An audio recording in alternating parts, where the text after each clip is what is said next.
I'm Sarah. And I'm Megan. Welcome to Platinum Perspective, the podcast where we dive into living life with a platinum vibe. Before we jump into today's topic, how are you doing, Megan? What's going on with you this week? Oh, I'm good. I did have a really strange experience a couple days ago. Maybe you'll think it's funny, but I was going for a run and I got my gear on to go outside. By the way, it's freezing cold here in California right now. So just to get outside for me was like, oh, finally, I took the first step. I got my running shoes on. I'm going to go out for my jog. And I started jogging down my street. And this eagle came right in front of me and swooped right in front. It was a huge eagle and it stopped right next to me. So I stopped to take some pictures of this crazy eagle. I couldn't believe I got so close, or it got close to me. And then Eric calls, and my husband, and he says, Megan, come straight home. And at that time, I look up and helicopters start circling the neighborhood. What? Yeah, it was wild. So I'm taking pictures of this random eagle. And then helicopters start coming over. So I run home and I get some Nixle alerts from the police department that they're on a manhunt for somebody and it's in the next neighborhood right next to me. But it was wild. What? I know. That is crazy. Was the eagle a sign? I know. I feel like it was some eagle energy sent to me in order to make me stop and not, because I was about to run into that neighborhood where they were, all the police were circling the neighborhood at this point and they were looking for somebody. I'm not exactly sure what happened, but wild. That wild, eagle weird experience. That eagle saved you. Yes, it did. Crazy. Wow. But yeah, other than that, a normal week for me. How are you doing, Sarah? Well, I didn't have any eagle energy this week. It's just the same old over here. I am getting ready. So we're recording this on Sunday. On Wednesday, I have committed to getting the Halo laser. I have scheduled and canceled this twice before because I chicken out. But I have quite a bit of sun damage on my face and I have fair skin. And as I'm getting older, it's just getting worse and worse. And last year around this time, I had tried a series of IPL.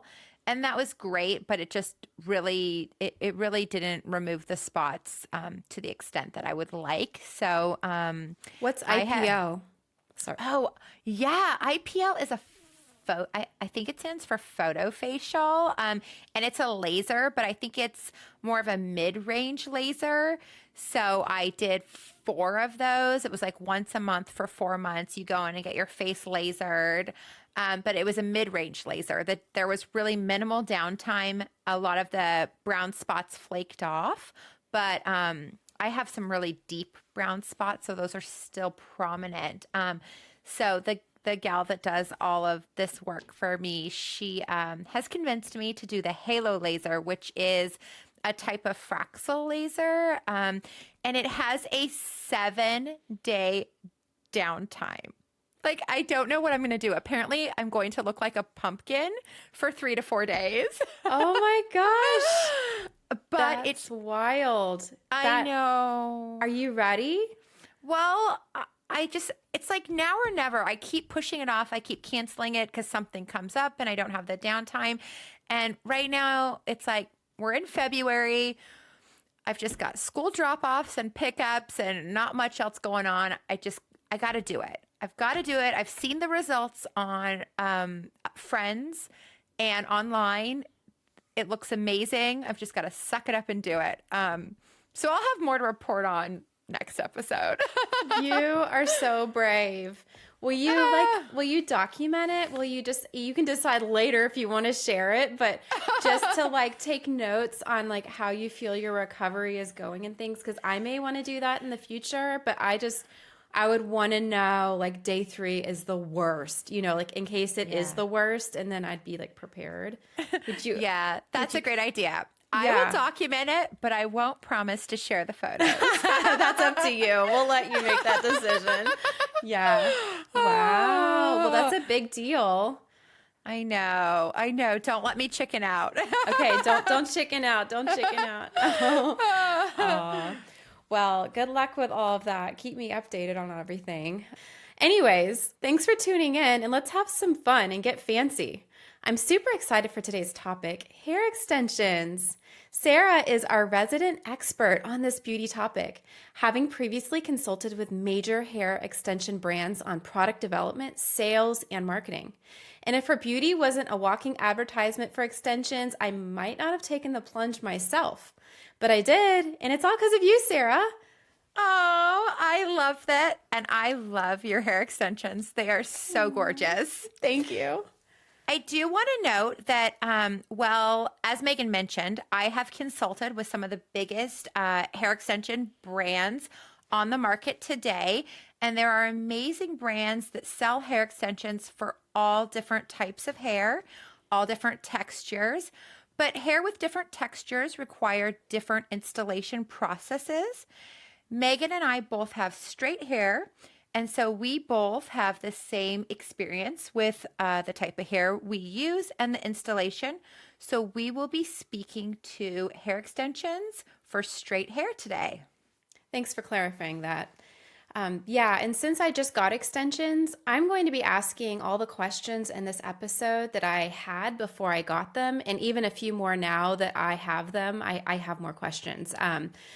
So this will benefit all the listeners that have maybe considered extensions but haven't yet taken the plunge. I know I sort of thought about getting them for probably about a year and researched it and really as soon as I met you, that really sort of sold me on, okay, this is something I could do. I think I could keep it up, but there was a lot of consideration there. So we will start there. So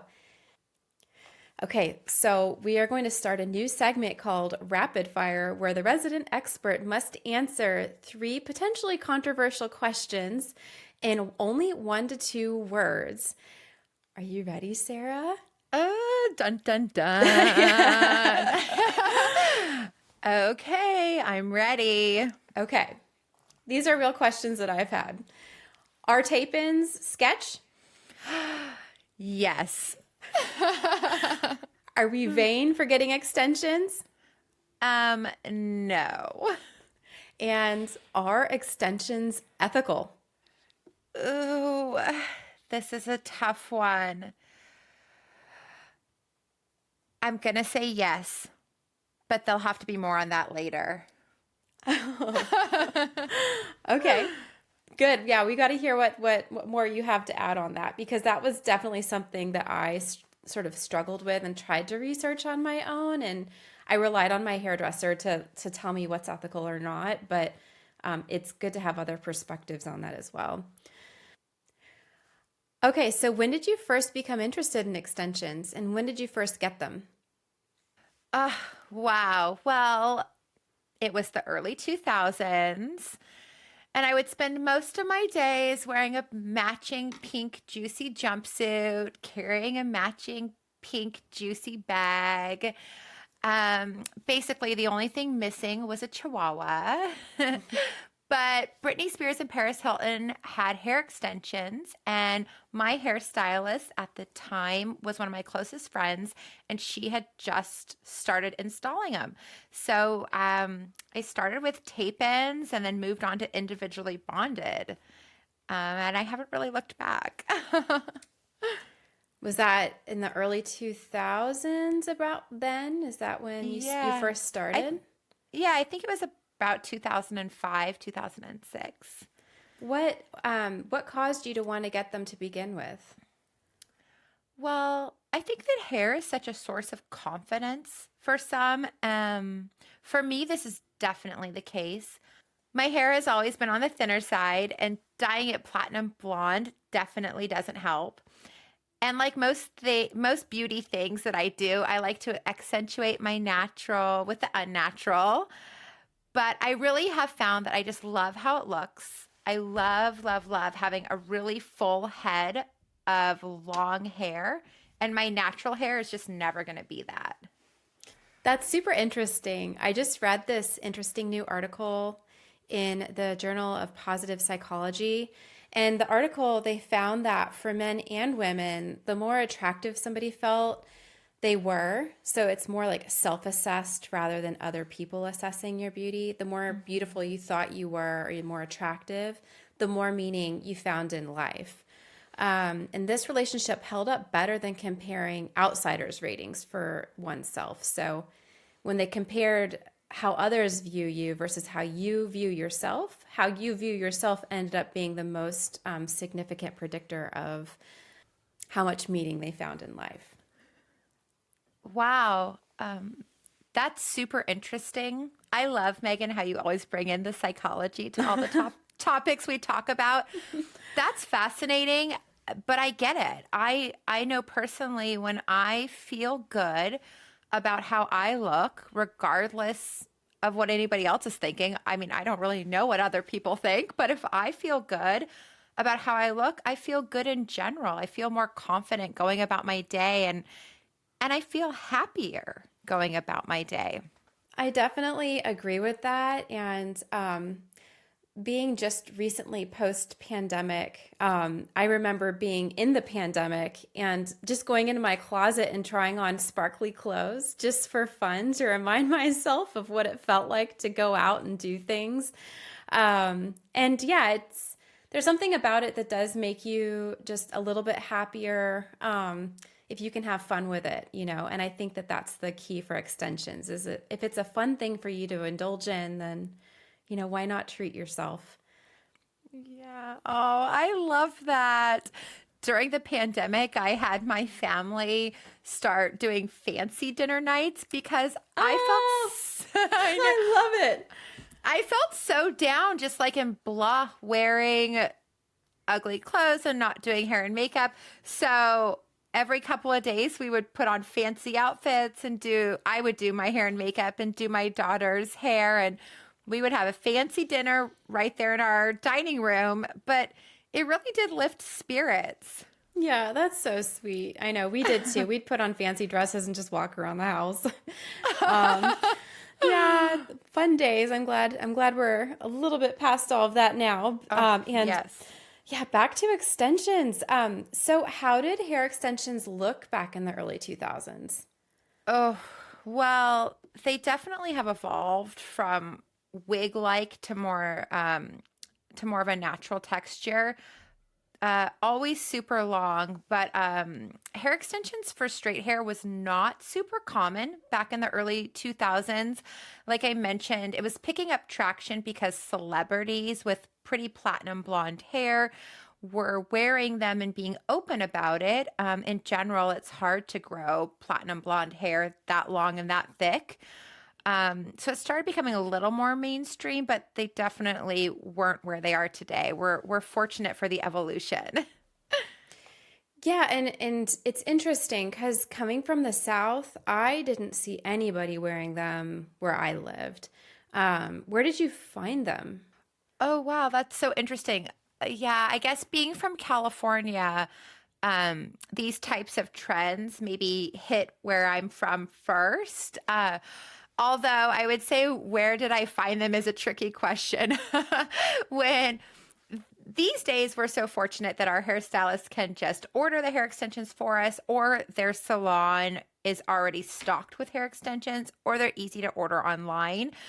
Back in the early 2000s, my hairstylist and we would have to go to hair stores, and they were in very shifty neighborhoods, and we would have to get there right at opening, and the hair would be sold in these sketchy plastic bags. When you'd pull the hair out, it was very good quality and it was great color, but there was no regulation in the industry whatsoever. So it was just weird, gross packaging, shady stores, and shady people selling them to us. I swear they would see us coming and they would re-sticker the prices. Every time we went back to buy hair, it was $20 or $40 more a pack. And it was just crazy. Like, how can something be sold this way? But I loved it so much, and that was the only place to go to. So that's what we did. So when you did the individually bonded, how long did that last? Oh, individually bonded was such a process. I could never do it today as a mom, but back then I was in my early 20s and my time was all mine. Um, but my hairstylist and I would purchase the hair. We would go back to the salon and she would cut the wefts of hair into tiny little pieces, dip it in wax, and then individually bond that to my natural hair all over my head, and it lasted 6 months. Versus tape-ins, which were also popular at the time, they only lasted 1 to 2 months. So that's why I stuck with individually bonded hair for probably about 10 years. That was the process. I mean, I can't even imagine now. Can you imagine going to the hair salon for 9 to 10 hours as a mom? No.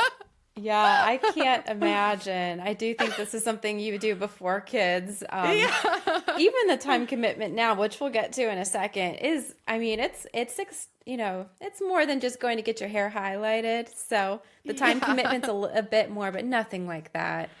Yeah, can't imagine. Did they damage your hair?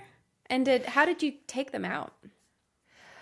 Yeah, it did damage my hair a little bit. We're lucky that the process has evolved. Some pieces would break out. She would take them out. You're gonna die. She would take them out with pliers, What? like straight up pliers. She would whip out her pliers and lift my hair, the top of my natural hair up, and she would crack the wax with the pliers and pull out the extension, wash my hair, dry my hair, color my hair, and then put in all the new pieces. Got it. Wow. Yeah, that's crazy. I know. Thankfully, there's now a beautiful thing called hand-tied extensions. So that's what we both have. And I'm happy for you that hand-tied extensions were your introduction into hair extensions because it is such a better process. So when you're getting hand-tied extensions, there's no cutting of teeny tiny pieces. The weft is sewed onto beads that are installed into your natural hair, and the weft is sewn along the back of your hair underneath your natural hair, and it just blends in perfectly. I love how you can wear it in a ponytail without seeing it. You can do cute braids. You can kind of move your head around. It's definitely hidden so much better than any other methods out there. And it's crazy. Hand tied is still fairly new. I think I just learned about hand tied probably back in 2020. I think it must have just come out a year or two before that. Wow. I didn't realize it was that new. Being a newbie to all of this, even when my hairdresser said the word weft, I didn't exactly know what she was talking about. And it's just to clarify, it's like a line of hair that's attached to some sort of adhesive, right? And that's what gets sewn into the hair that has beads. Yes, that's right. I think it's just the weft is hair that's sewed together so that it falls as natural hair. And wefts vary in length, but I think mine are anywhere between 4 and 6 inches. How long are yours? Did you see yours when she was putting them in? They vary based on your head shape. I want to say mine were probably 6 inches long, but that ended up being a little bit too long for I have one, we'll go into that in a second, but one row of wefts. And so she cut them and just sewed them in and saved the rest and said we might need this later. Yeah. So, yeah, she colored them herself. So that's another nice thing about this hair. I didn't realize you could do that, but she colored it herself and highlighted the hair, and she bought it the right color she wanted, but then was able to add the highlights so that it matched my hair. So it's totally a huge like artistic endeavor, which is I really admire the amount of, experience and, the right eye for this sort of thing to make sure that they definitely are hidden and blended.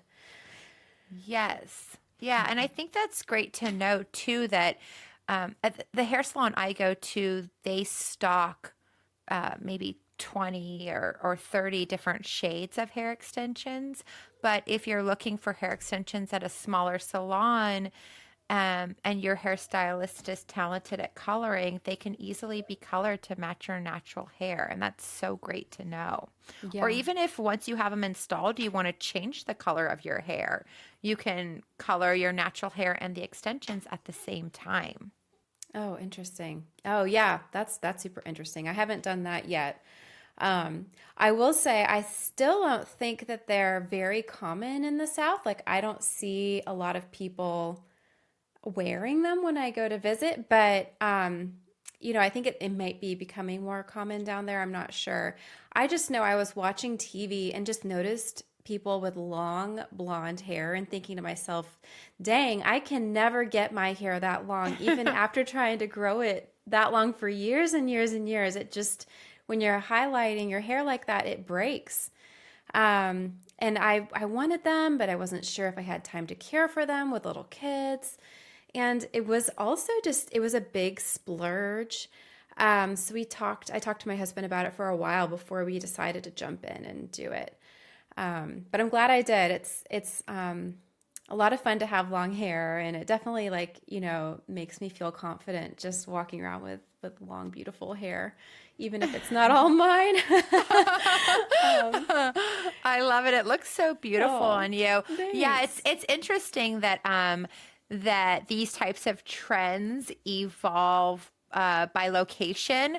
I was doing some work for a brand I partnered with recently, and I just saw that the hair extension industry is going to reach $7 billion this year. Wow. So I think that a lot more women have hair extensions than we think. Yeah. And I think we are here to say, tell us you have hair extensions, talk about the process, because there's no shame in the game. No. We are all about beauty and sharing what works for us. And Yep.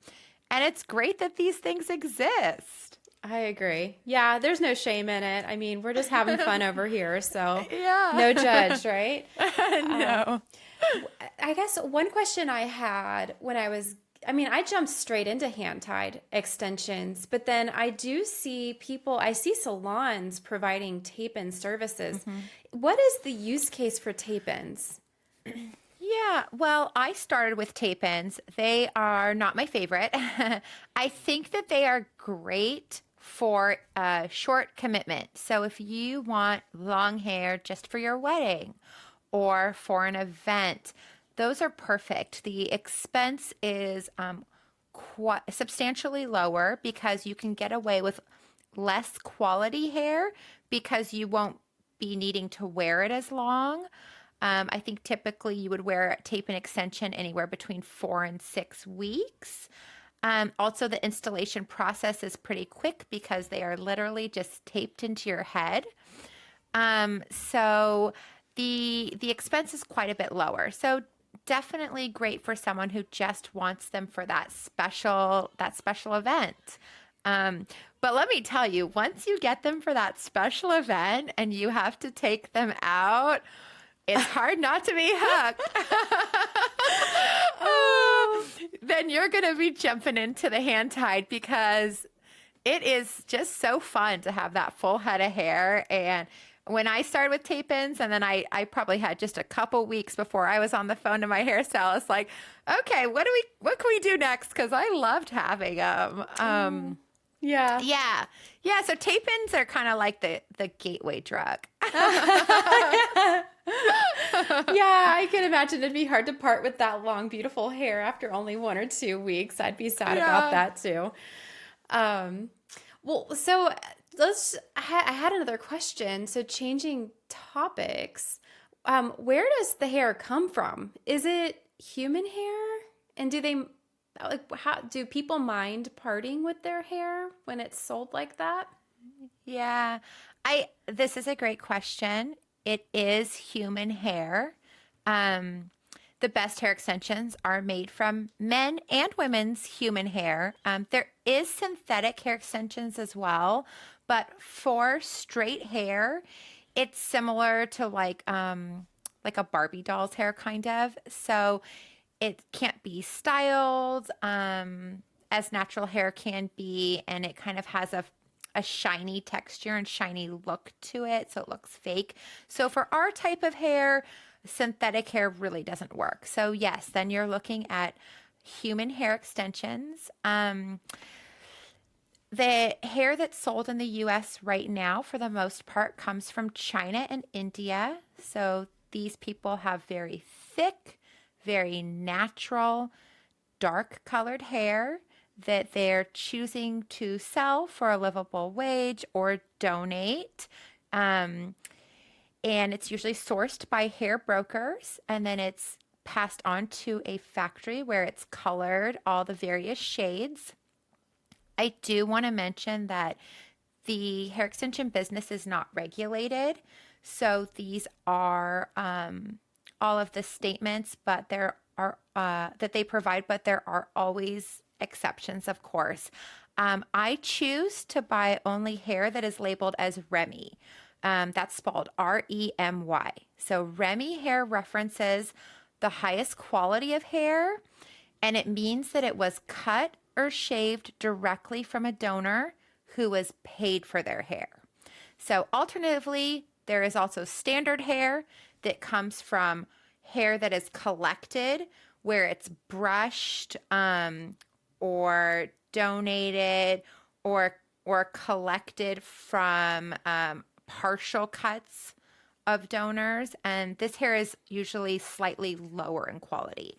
So my recommendation when you're speaking to your hairstylist is to make sure that they are purchasing the hair by a reputable hair extension brand. That would be a brand that is focused on buying hair from China and India only.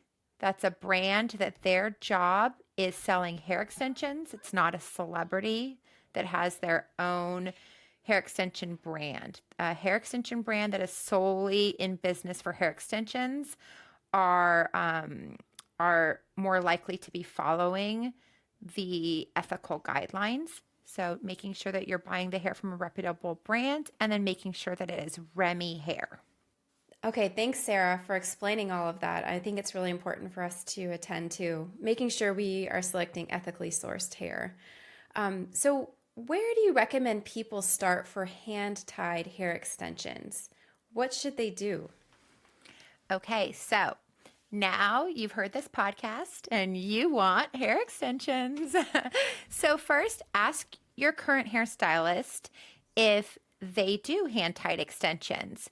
And if not, if they have someone they recommend, and then as a last source, go to Yelp. Or if you don't, maybe before Yelp, a friend that might have a recommendation. But the stylist installing hand-tied hair extensions needs to be certified in this method.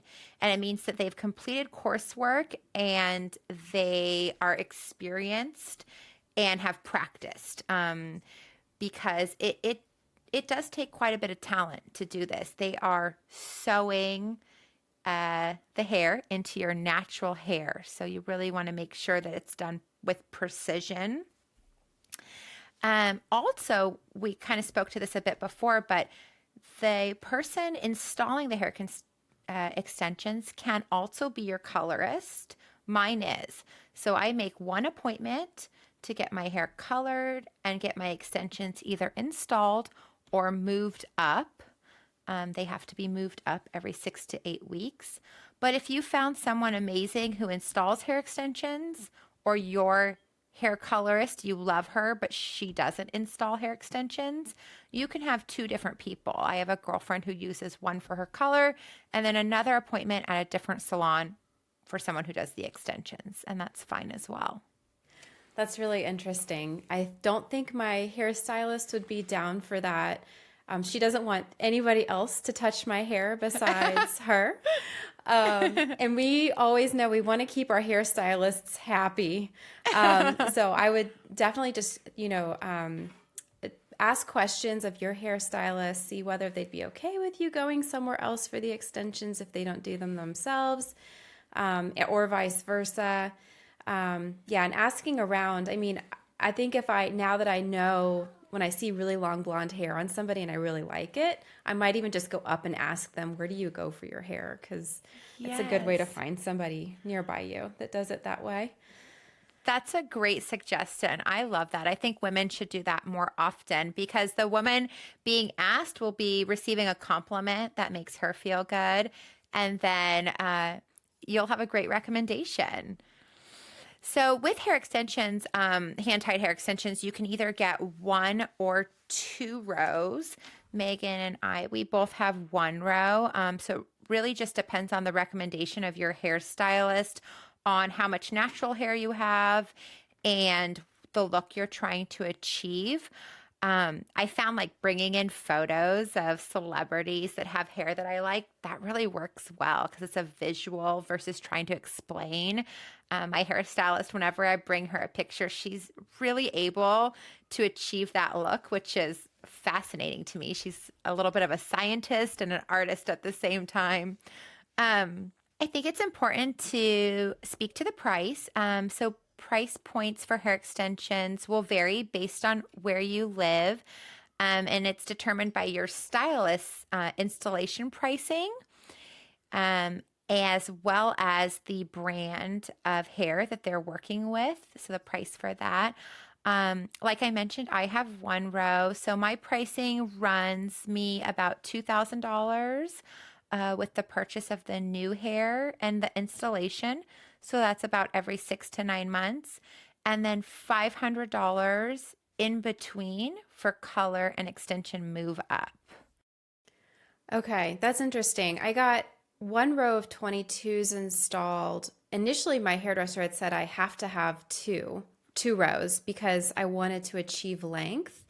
But when I sat down in the seat, she saw that just 1 row did the trick. So I was glad about that. It saved me a little bit of money. But with 1 row of 22s installed, it cost about $2,500 for installation and hair. And then same as you, Sarah, it takes about $500 every 6 to 8 weeks to move that same hair up. She does have one client with the same type of hair as me who's gone 19 months with the same hair. So she said, What? I know. So she said, if I take good care of it, and don't apply a lot of heat to it all the time, that I could do the same thing and get more longevity with my hair. Have you seen a photo of what that hair looks after 19 months? No, I have not seen a photo, but my hairdresser will let me know when it's time. She doesn't mince words with that. So I trust her to tell me. But yeah, I'm going to try and get more than 6 months out of it and see how it goes. I am 3 months in and starting to see a little bit of breakage at the bottom, so I'm not sure how somebody can make it that far, but we'll see. We'll see what happens. What do you think about upkeep? Let's address that a little bit for people because we're 2 moms of young kids. In your opinion, is this doable for moms of young kids? Is it a time investment in your opinion? Like, what do you think about it? Yeah, I think that's a great question. There was definitely a period right after I had my second daughter that I didn't have hair extensions. It was also the pandemic, so it wasn't possible to have them. And so I had that time to kind of really live mom life without them. And then once salons opened up again, I started getting my hair extensions again. And it's a trade-off with time. So our hair appointments longer, yes. Maybe just an hour longer than usual, maybe 2 hours. I would say in total, my hair appointments are anywhere between 3.5 and 4.5 hours. So it's a little bit longer there. But what I love about having hair extensions, besides the look, is we only wash your hair every 3 days. That's what I do.